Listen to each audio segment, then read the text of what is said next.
Hello everybody, you're watching NDTV. The announcement by US short seller Hindenburg Research that it will shut down has raised questions over the harm it did to investors in India. Now, Hindenburg founder Nate Anderson on Wednesday has said that the short seller has completed the projects it was handling. The announcement comes just days before President-elect Donald Trump's inauguration event. Now, there's speculation that Hindenburg is disbanding to avoid a possible India-US joint investigation. Hindenburg targeted the Adani Group, if you remember, in 2022 with what the group said was nothing but a lie and were calculated attacks on India. In 2024, the short seller launched another attack on the group which snubbed the charges as recycled claims that had earlier been discarded. More critical questions have also been raised in the wake of Mr. Anderson's announcement. Does Hindenburg's disbanding prove the shoot and scoot nature of this organization? What does it say about those who believed in the Hindenburg report? Was it a conspiracy of the deep state and foreign elements? Can Hindenburg still be punished, or was it a big foreign interference in the India story? Several questions there. Before we go to our panel of guests, let's take a look. Let's take a look at what Sajid Magat, my colleague from NDTV Profit, had to say about this row. Ahead of the Trump inauguration, we've seen a note from Nate Anderson, who is the founder of Hindenburg Research, that he's disbanding the entire research of Hindenburg. Hindenburg was formed in 2017 as a research and investment firm. Nate Anderson announced yesterday that he's disbanding the entire Hindenburg Research, and he's saying he claims that that because he has finished the pipeline of ideas it was working on. Anderson has decided that he would now disband Hindenburg. Nate also claims that over a period of last 7 to 8 years, when they have released nearly a dozen reports, they've been, they have been able to get the regulatory authorities to charge over 100 individuals for civil and criminal liabilities, and the regulators are investigating those individuals and entities because of the reports that has been released by Hindenburg Research. So the short seller was known for the reports. The first report came in 2020, where he released the report on a startup, auto startup, which is called Nikola. Later, regulatory interventions and regulatory investigations saw some kind of actions taken against the promoters of Nikola there. Subsequently, they have released nearly a dozen reports, which include reports of Carl Icahn's Enterprises auto retailer Carvana and the Adani Group. If you look at the modus operandi, it basically works on a research report, then sells it to hedge funds and investors, and simultaneously releases the report in public domain so that it can benefit from the shorts there. There has been a heightened regulatory action and scrutiny of short sellers in the US, with the US Department of Justice and US Securities and Exchange Commission looking at the short sellers and the short sellers report. In fact, after the Adani Group report, the Indian regulator also looked at Hindenburg, and as a result of that, they issued a show cause notice to Hindenburg for violation of several regulations with respect to research reports, research analyst regulations, and other regulations which were violated as part of the report. What actually Hindenburg did in this case was creating shorts using overseas instruments which are linked to India, which could be bonds, which could be MSCI India indices, and or the ODI route to short on Indian equities and Indian market, and thereby gain profit there. There has been a multi-jurisdictional scrutiny and cooperation between regulators in India and the US, as a result of which SEBI issued a show cause notice to Hindenburg, and Hindenburg is yet to respond to the SEBI show cause notice as per last reports. So the research agency has been disbanded, but I think the investigations will continue, and let's see how it goes forward from here. Ajay Bagga, who's a market veteran and also a retired banker, joins us now. Thank you, Mr. Bagga, for your time. Founded in 2017, Hindenburg Research's website, I was just looking at it now, says that it specializes in forensic financial research. But many questions have also been raised on its operations, the way it brought out its reports. I also saw your posts on X. Experts like you also see it as a model that benefits from maligning companies and also shorting them before such reports get published. Now that it is getting disbanded, is it also evident that a foreign firm operating outside India's jurisdiction was trying to influence India's markets, and maybe that led to all of investors' loss? Yeah, there were heavy losses for investors. And see, what is the role of short sellers? Short sellers are essential to any markets because markets are two-way street. So there is a buyer, there is a seller.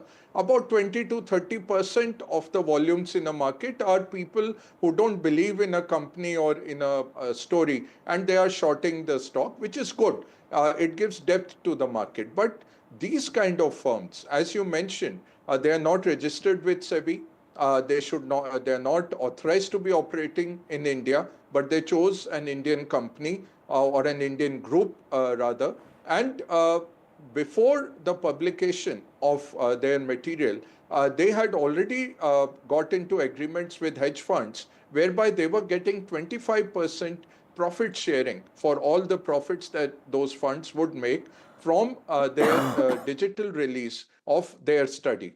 Now, you might say it's a free market, everybody to each his own, and equity investors should watch out. Then we might as well not have a regulator if you're talking about this. Every single market in the world has a regulator where there are regulations in place, and this becomes a malpractice whereby you know that you will benefit from this one-sided report. You go ahead and file an agreement with funds who take positions and then wait for you to fire the bullet. And now in this digital day and age, it goes like a raging fire.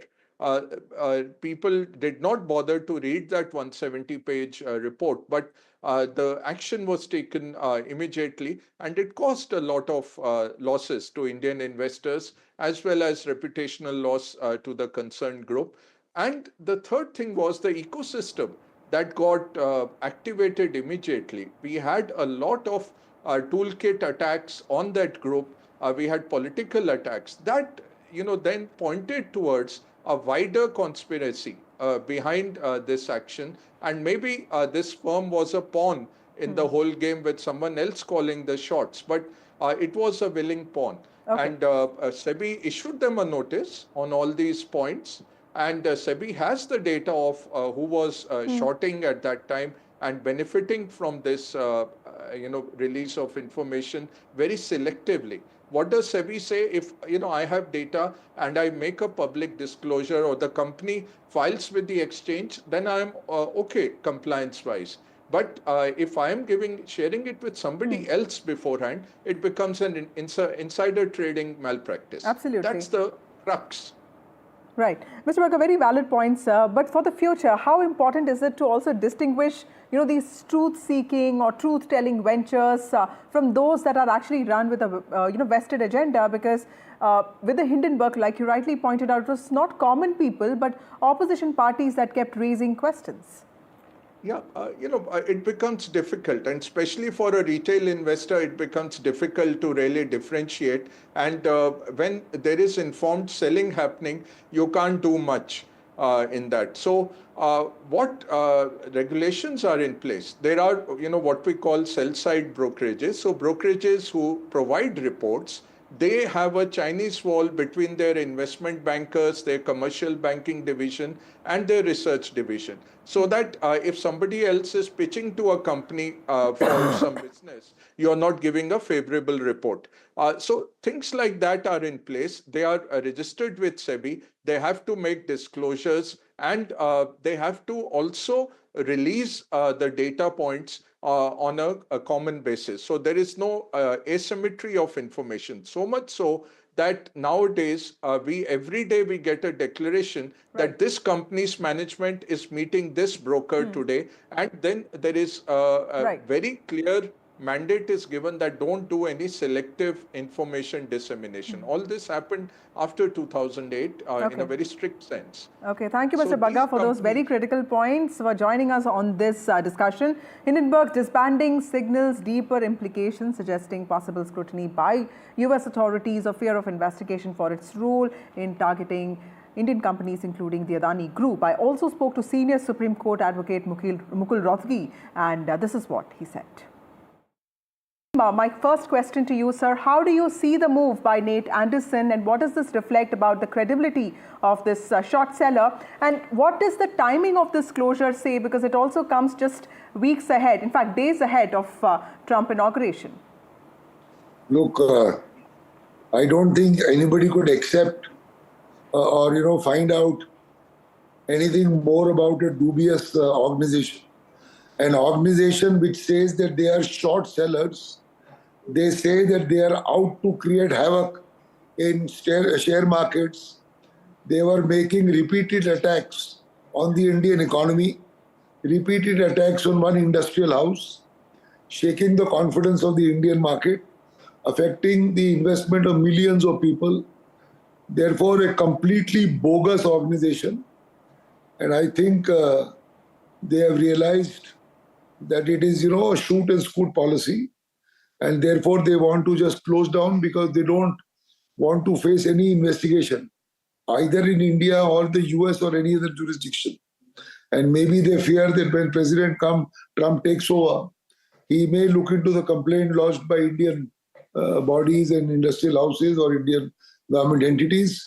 Therefore, idea is to shut shop and run away.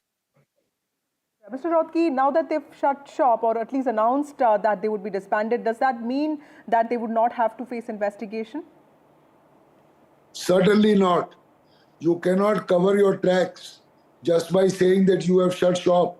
The people who are behind this dubious organization, they will certainly be liable and they can certainly be tracked down wherever they are, and they must face the heat and face the action which this dubious body should face. Mr. Rothgi, Hindenburg report findings were completely dismissed by institutions in the court, including the Supreme Court, but the Congress party specifically and also certain opposition parties kept asking for a JPC. What does the latest move of this announcement of the short seller being disbanded mean for opposition politics that for some years now has revolved around the findings of this report? See, the opposition parties were just using it as a tool to attack the government or attack the industrial house or houses concerned. But now it is very clear that this Hindenburg body is a completely dubious body. So why should it, brook any further discussion, much less a JPC? JPC is a very important parliamentary body. It should focus on other important things and not on a dubious body like this, which just produces rubbish reports to sensationalize delicate markets and economies. Right.